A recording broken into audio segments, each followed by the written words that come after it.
Before we begin today's episode, let me tell you there will be a giveaway for this Halloween.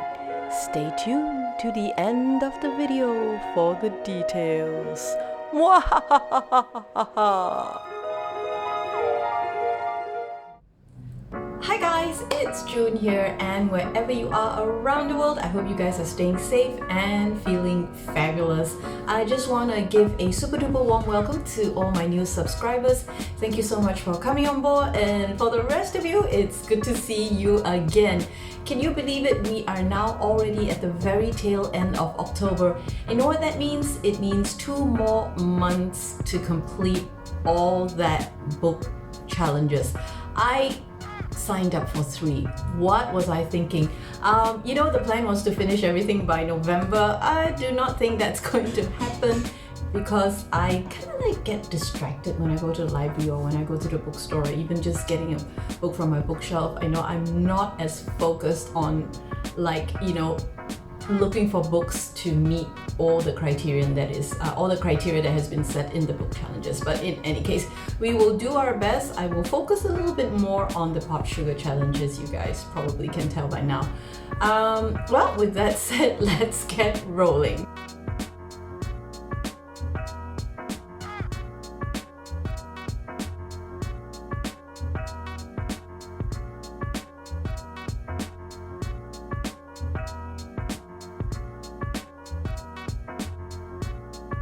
As we head into the Halloween weekend, I want to share with you my 3 spooky reads. And coincidentally, they're all Malaysian authors, so I'm super excited to share them with you. So these are the books that I hope to read. Actually, I will read. I may not finish them over the weekend, but definitely will start reading them. Okay, let's kick off with the first one. From the man who is dubbed the Asian Stephen King, Tengku Halim. It's this book, Scream to the Shadows.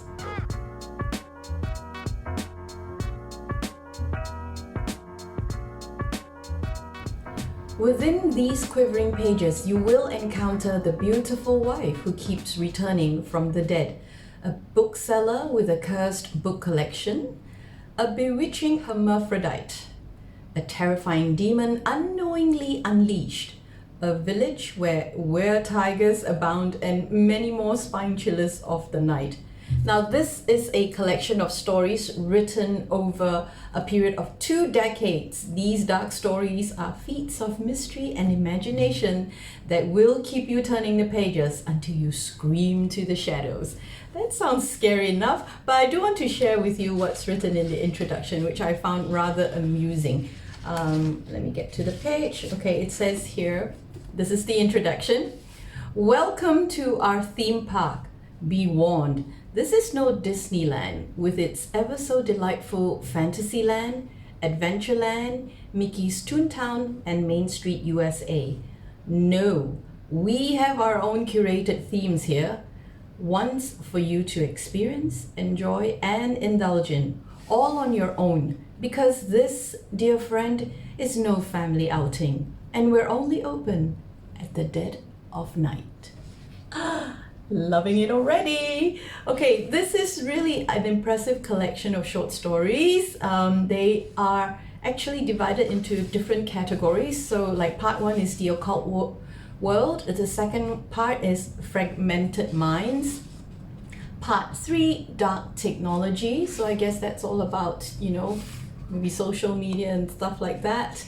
Part 4, graveyard voices, and part 5, I think this will be the part that I'm most interested in, is Malay shadows. So this, I think that I love it that, we have collection, more than one collection. There are many books out there from this region, and especially coming out from Malaysia.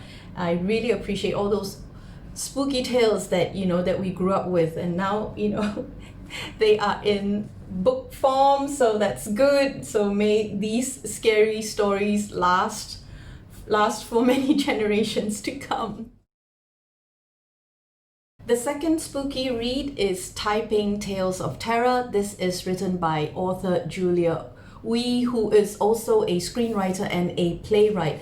The talented Julia has a few short short horror story collections to her credit. Not only that, she has also written numerous feature film and TV movie scripts, and even has a few plays staged. So she's super talented. She was like really kind when I asked her a few questions so that we can get to know her a little bit better. So here's a short video clip, and thank you so much, Julia, for taking the time to answer my questions.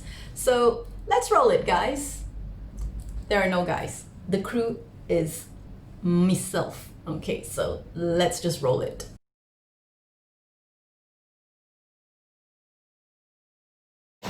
All my life, I've known to some extent that I wanted to be a writer. I started writing tragic poems in my preteen days since they were the easiest for me to do. Tragic as in the pains of growing up and confusion between childhood innocence and the ugly truth of being an adult. Have I always wanted to write horror? I was influenced a lot by TV shows and horror books back when I was growing up, and also by the times when supernatural beings were very much a part of our lives, where superstitions ran high and fear of the dark was the norm. It was easy to get drawn to them. I never really set out to focus on this genre in particular, but they were just there for the taking. Have I tried other genres before? Yes, I have tried literary, crime, mystery, humor, science fiction, fantasy, thriller, and many others, since I also had the opportunity to write movie scripts. Am I a disciplined writer? Do I follow a very strict schedule or routine? I'm the least disciplined writer as far as I know. Although I have worked out schedules and routines, I don't exactly follow them 100%.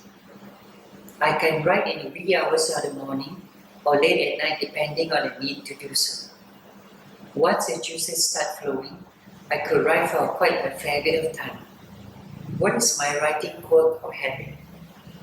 I don't think I have any quirks or habits, especially before writing.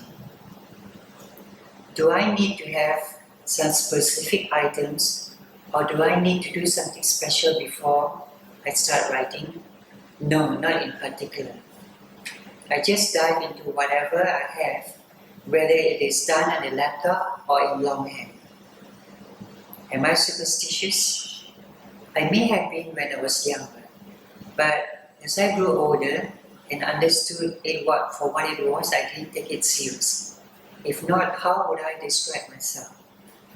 I'm a free-spirited person who sees things for what they are not and what they truly are meant to be. What do I do when I'm not writing? Gardening. This is something I love as much as writing. I find that they both have very similar characteristics.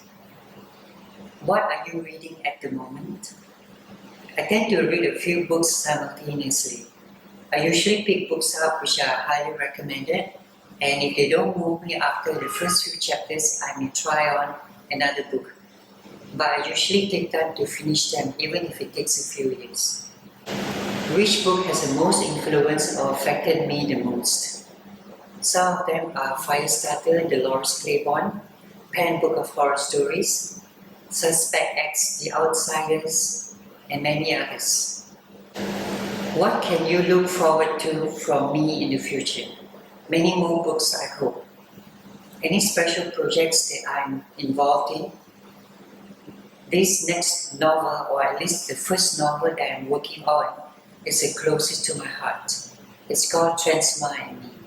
It is part autobiographical and based on some true events.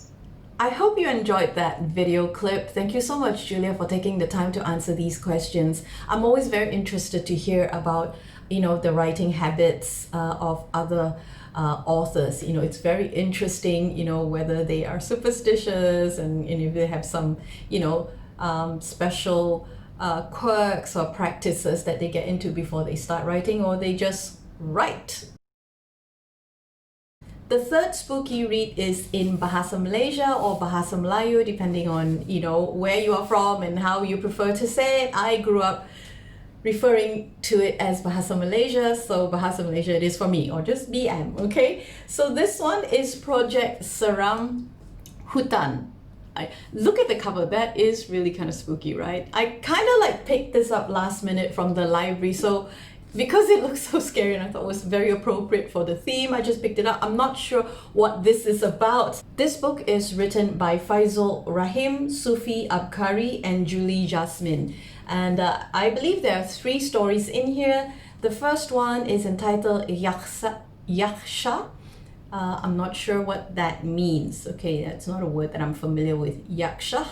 Maybe it's a name. Okay, we'll find out, won't we? Right, the first one is Yaksha, the second one is Suara Hutan, and the third one is Puaka Hutan Berincang. Wow, okay, that does sound kind of scary. So I'm looking forward to read this because I've not read anything in Bahasa for a long time, so this is a good start.